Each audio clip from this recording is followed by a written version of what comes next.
Hello my dear students. तो कैसे हैं आप लोग। उम्मीद करता हूं कि आप लोग स्वस्थ होंगे, मस्त होंगे, अपनी पढ़ाई में व्यस्त होंगे। तो दोस्तों, मैं विनय विश्वकर्मा आपका स्वागत करता हूं आपके अपने चैनल विनय सर स्टडी में। तो दोस्तों, आज का हमारा टॉपिक है क्लास 12 फिजिक्स का मोस्ट इंपॉर्टेंट टॉपिक।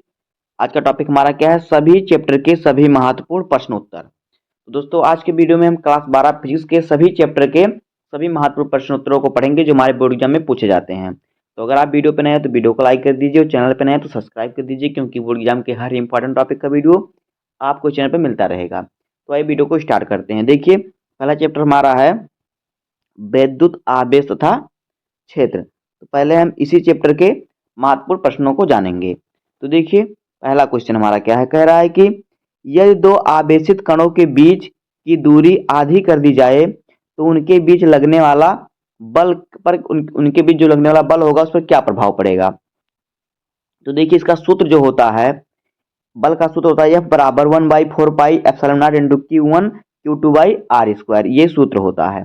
F जो होता है बल होता है, Q होता है आवेश, और R जो होती है दोनों आवेशों के बीच की दूरी होती है। तो यहाँ पे देखिए, इसको हम सॉल्व करेंगे। कह रहा है कि क्या कह रहा है, इनके बीच की दूरी को क्या करें, आधी कर दें। इनके बीच की दूरी को क्या करें, हम आधा कर दें। तो देखिए क्या हो जाएगा इसका, तो हमारा हो जाएगा F बराबर 1/4 pi epsilon naught into Q1 Q2 by r square होता है। तो हमें आर स्क्वायर का आधा करेंगे, यानी हम इस पर बटे में 4 लगा देंगे। तो हम दूरी आधी करने के लिए हमें बटे में 4 लगाएंगे, क्योंकि आर होता है दूरी, तो इसका 2 हो जाएगा। जब आर स्क्वायर तो बटे में 4 कर देंगे, दूरी आधी हो जाएगी। तो देखिए हमारा क्या हो जाएगा, इसका हमारा 4 यहाँ आगे हो जाएगा और इंटू में हो जाएगा हमारा 1/4 pi epsilon naught into Q1 Q2 by r square. तो हमारा जो बल होगा क्या हो जाएगा, 4F, यानी यह बराबर जो हो जाएगा 4F हो जाएगा। तो जो बल हो जाएगा 4 गुना हो जाएगा। अब देखिए अगला क्वेश्चन क्या है। देखिए दूसरा नंबर क्वेश्चन क्या कह रहा है कि वैद्युत फ्लक्स की परिभाषा तथा मात्रक लिखिए। तो देखिए वैद्युत फ्लक्स क्या होता है। देखिए, वैद्युत क्षेत्र में स्थित किसी क्षेत्रफल से अभिलंबवत गुजरने वाली वैद्युत बल रेखाओं को वैद्युत फ्लक्स कहते हैं। जो वैद्युत क्षेत्र होता है, वैद्युत क्षेत्र में स्थित कोई क्षेत्रफल है, उस क्षेत्रफल से उसके लंबवत जितनी भी वैद्युत बल रेखाएं गुजरती हैं उसे वैद्युत फ्लक्स कहते हैं। वैद्युत फ्लक्स का सूत्र होता है फाई ई बराबर ई इंटू ए। फाई ई होता है वैद्युत फ्लक्स, ई होता है वैद्युत क्षेत्र और ए होता है क्षेत्रफल। इसका मात्रक होता है न्यूटन मीटर स्क्वायर प्रति कूलम या फिर वोल्ट मीटर। अब देखिए तीसरा नंबर क्वेश्चन क्या है। देखिए, कह रहा है कि गॉस की परिमेय लिखिए। तो देखिए, गॉस की परिमेय के अनुसार किसी बंद पृष्ठ से गुजरने वाला कुल वैद्युत फ्लक्स उस पृष्ठ पर लगने वाले कुल आवेश का 1/एप्सिलॉन नॉट गुना होता है। यही होता है गॉस के परिमेय के अनुसार किसी बंद पृष्ठ पर गुजरने वाला, कोई बंद पृष्ठ है उससे गुजरने वाला जो कुल विद्युत फ्लक्स होगा उस पृष्ठ पर लगे कुल आवेश का 1/एप्सिलॉन नॉट गुना होगा। तो जो गॉस का नियम होता है फाई ई बराबर होता है 1/Q इंटू 1/एप्सिलॉन नॉट। तो Q का गुणा होगा तो हमारा हो जाएगा एक में, तो हमारा हो जाएगा Q बटे एप्सिलॉन नॉट। तो हमारा यही सूत्र हो जाएगा फाई ई बराबर Q बटे एप्सिलॉन नॉट। अब देखिए क्वेश्चन नंबर 4 क्या कह रहा है। कह रहा है कि रेखीय आवेश घनत्व से क्या तात्पर्य है। तो देखिए उत्तर, किसी तार के प्रति एकांक लंबाई पर वितरित आवेश की मात्रा को रेखीय आवेश घनत्व कहते हैं। कोई तार है, उसके तार पर प्रति एकांक लंबाई पर जो वितरित आवेश की मात्रा होती है वही होता है रेखीय आवेश घनत्व। तो रेखीय आवेश घनत्व को हम लेमडा से प्रदर्शित करते हैं। तो लेमडा बराबर होता है क्यू बाई आई होता है। अब देखिए, इसका मात्रक जो होता है कूलाम मीटर होता है, कूलाम प्रति मीटर। अब देखिए क्वेश्चन नंबर 5 क्या कह रहा है। देखिए, कह रहा है कि एक समान विद्युत क्षेत्र में रखे द्विध्रुव पर लगने वाले बल आघूर्ण का व्यंजक लिखिए। तो देखिए, बल आघूर्ण का जो सूत्र होता है टाउ बराबर पी ई साइन थीटा होता है।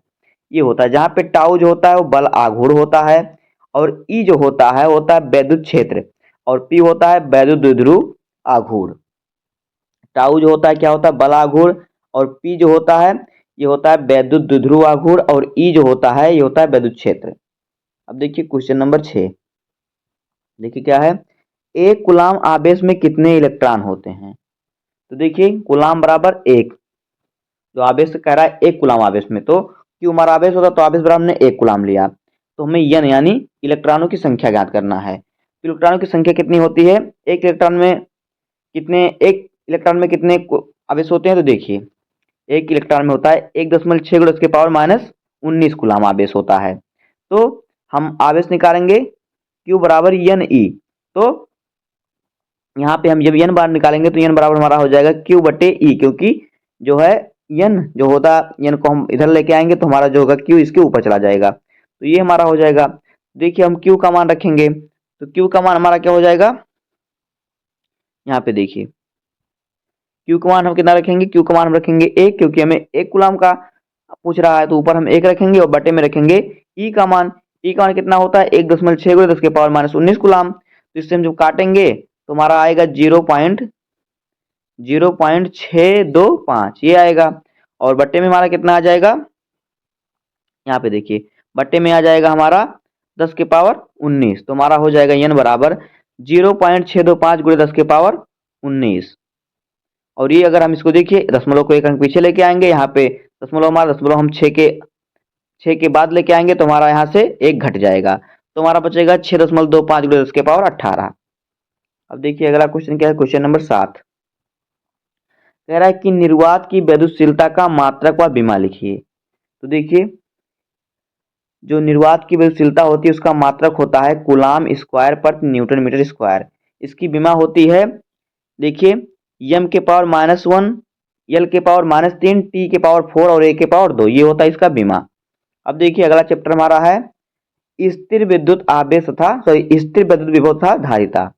तो देखिए इसका क्वेश्चन नंबर 8 क्या कह रहा है, देखिए कह रहा है कि समांतर प्लेट संधारित्र की धारिता के लिए सूत्र लिखिए। तो देखिए जो समांतर प्लेट संधारित्र की धारिता का सूत्र होता है वो होता है C बराबर K × A एप्सिलॉन नॉट बटे D, जहाँ पे की जो होता है हमारा जो K होता है ये परावैद्युतांक होता है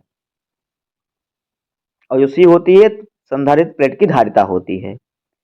अब आगे देखिए अगला क्वेश्चन देखिए क्या है, 9 नंबर क्वेश्चन कह रहा है कि किसी समांतर प्लेट संधारित्र में परावैद्युतांक पदार्थ भर देने पर धारिता पर क्या प्रभाव पड़ता है। तो देखिए इसका सूत्र होता है C बराबर K × A एप्सिलॉन नॉट बटे D, ये सूत्र होता है। तो अगर हम जो संधारित्र है उसमें हम कोई परावैद्युत पदार्थ भर देंगे तो देखिए क्या हो जाएगा, तो ये हमारा हो जाएगा, तो क्या होगी जो धारिता होगी इसकी, जब परावैद्युत पदार्थ भरेंगे हम तो इसके समानुपाती होती है, तो अगर हम ये बढ़ाएंगे तो इसकी धारिता भी बढ़ेगी, तो धारिता बढ़ जाती है। अब देखिए 10 नंबर क्वेश्चन देखिए क्या है, कह रहा है कि आवेशित समांतर प्लेट संधारित्र की प्लेटों के बीच विद्युत क्षेत्र में ऊर्जा घनत्व का सूत्र लिखिए। तो देखिए ऊर्जा घनत्व का सूत्र जो होता है U E बराबर होता है half epsilon not E square, ये होता है सूत्र। अब देखिए 11 नंबर क्वेश्चन क्या है, 11 नंबर क्वेश्चन है परावैद्युत पदार्थ क्या है। तो देखिए ऐसे पदार्थ जो अपने में से विद्युत धारा को प्रवाहित नहीं होने देते लेकिन विद्युत प्रभाव दर्शाते हैं उन्हें परावैद्युत पदार्थ कहते हैं। जिनमें से विद्युत प्रवाहित नहीं हो सकता वो होता है परावैद्युत पदार्थ, जैसे कि कांच, मोम, कागज, तेल आदि। अब देखिए अगला चैप्टर है विद्युत धारा। तो देखिए विद्युत धारा में हमारा क्वेश्चन नंबर 12 देखिए क्या है, देखिए आवेश कण के अनुगमन वेग तथा धारा घनत्व में क्या संबंध है। अनुगमन वेग और धारा घनत्व में संबंध बताना है। तो देखिए जो अनुगमन वेग होता है उसका सूत्र होता है J बराबर NeVd, ये होता है। और अनुगमन वेग होता है क्या होता है J बराबर NeA × Vd बटे A। तो ये जो दोनों को हम एक में मिलाएंगे तो ये हमारा हो जाएगा J बराबर NeVd, ये हो जाएगा संबंध इसमें होता है। अब देखिए क्वेश्चन नंबर 13 देखिए क्या कह रहा है कि धातु के किसी तार की लंबाई खींचकर दोगुनी कर दी जाए तो तार का नया प्रतिरोध कितना होगा। तो देखिए जो नया प्रतिरोध होगा 4 गुना हो जाएगा। कैसे, देखिए नया प्रतिरोध बराबर होता है n स्क्वायर गुणे पुराना प्रतिरोध। तो 2 गुना जब हम करेंगे तो 2 का स्क्वायर हो जाएगा हमारा इस प्रकार से, और पुराने प्रतिरोध से हम गुणा कर देंगे तो हमारा वही हो जाएगा। तो n बराबर जो होता है n होता क्या, n होता है लंबाई, उसके गुना में लंबाई, इतनी गुना हमें करना है। अब देखिए क्वेश्चन नंबर 14 कह रहा है कि गतिशीलता किसे कहते हैं? तो देखिए, किसी चालक के अनुगमन वेग तथा विद्युत क्षेत्र के अनुपात को गतिशीलता कहते हैं। अनुगमन वेग तथा विद्युत क्षेत्र के अनुपात को। तो ये होता है हमारा, देखिए Vd जो होता है अनुगमन वेग होता है, E जो होता है विद्युत क्षेत्र होता है। तो इसके अनुपात को क्या कहते हैं हम? गतिशीलता, जैसे हम म्यू से प्रदर्शित करते हैं। अब देखिए अगला चैप्टर है गतिमान आवेश तथा चुंबकत्व। तो देखिए कह रहा है कि एक समान चुंबकीय क्षेत्र में गति करते हुए आवेशित कण पर लगने वाला बल का सूत्र लिखिए। तो देखिए बल का सूत्र जो होता है, एक समान चुंबकीय क्षेत्र में गति करते हुए आवेशित कण पर जो बल का सूत्र होता है, F बराबर q v B sine theta होता है। जहां पे क्यू जो होता है ये होता है कण का आवेश, और बी जो होता है, जो यू होता है, भी होता है कण का वेग, और बी जो होता है ये होता है चुंबकीय क्षेत्र। इस बराबर होता है F बराबर q v B sine theta. Q आवेश होता है, वी होता है वेग, और बी होता है चुंबकीय क्षेत्र। अब देखिए अगला क्वेश्चन, क्वेश्चन नंबर 16 देखिए क्या कह रहा है। देखिए कह रहा है कि दो समांतर धारावाही चालकों के बीच लगने वाला बल का सूत्र लिखिए।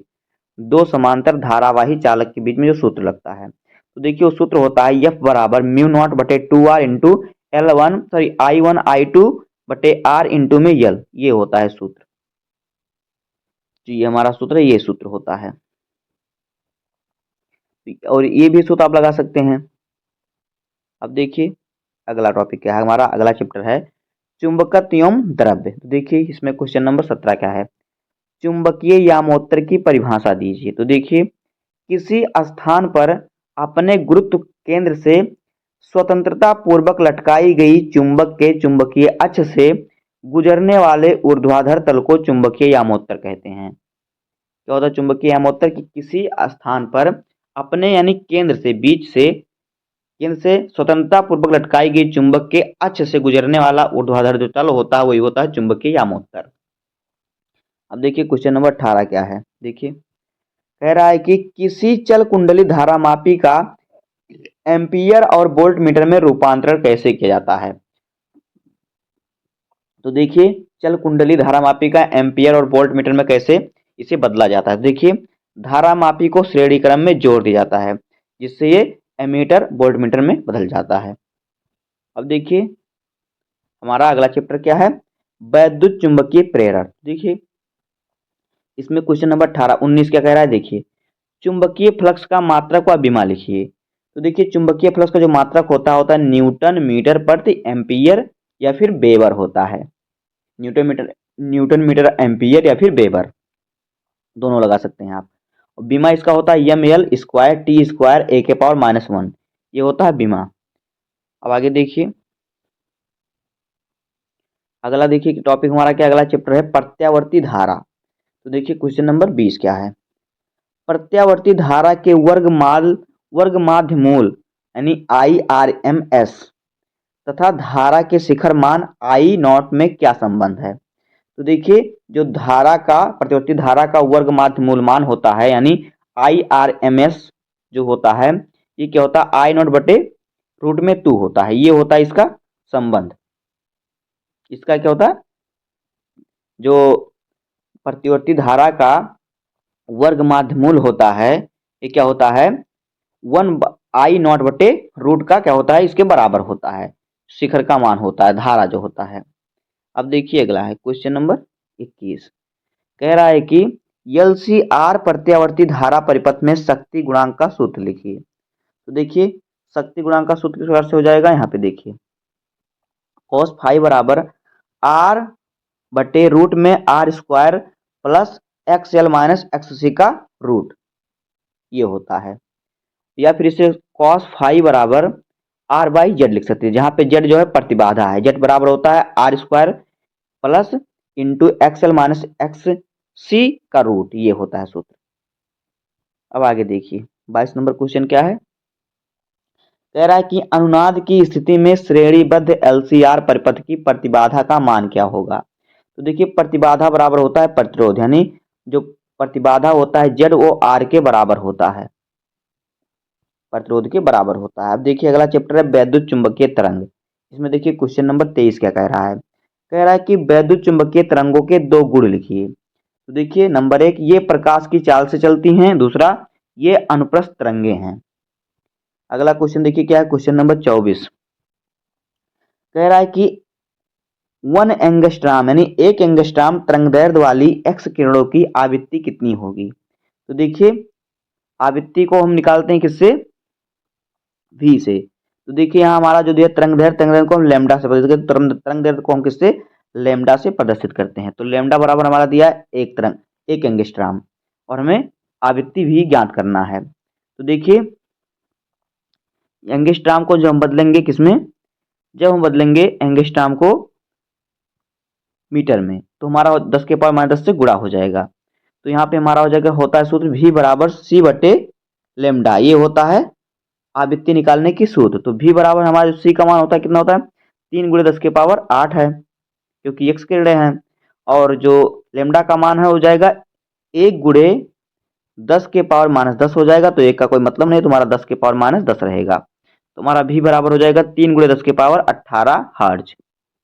अब देखिए अगला क्वेश्चन क्या है, क्वेश्चन नंबर 25 कह रहा है कि रेडियो आई तरंगे एक्स तरंगे गामा तरंगे, सॉरी ये अल्फा तरंगे रहेगा, रेडियो अल्फा तरंगे एक्स तरंगे गामा गामा किरणें एक्स किरणें एवं सूक्ष्म तरंगों को उनके तरंगदैर्ध्य के घटते क्रम में लिखिए। तो देखिए उनका जो तरंगदैर्ध्य का क्रम होता है, सबसे अधिक तरंगदैर्ध्य का क्रम होता है, सबसे अधिक होता है सूक्ष्म तरंग का, उससे कम होता है एक्स तरंग का, उसके बाद गामा तरंग और उसके बाद रेडियो तरंग।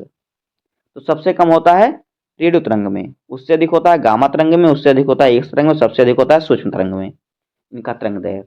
तो बस दोस्तों आज की वीडियो में इतना ही। उम्मीद है कि आपको वीडियो पसंद आया होगा। अगर आपको वीडियो पसंद आया हो तो वीडियो को लाइक कर दीजिएगा और चैनल पर नए हैं तो सब्सक्राइब कर दीजिए, बेल आइकन को प्रेस कर दीजिए, जिससे कि बोर्ड एग्जाम के हर इंपॉर्टेंट टॉपिक का वीडियो आपको चैनल पर मिलता रहेगा। तो मिलते हैं किसी नेक्स्ट वीडियो में, तब तक के लिए धन्यवाद, जय हिंद।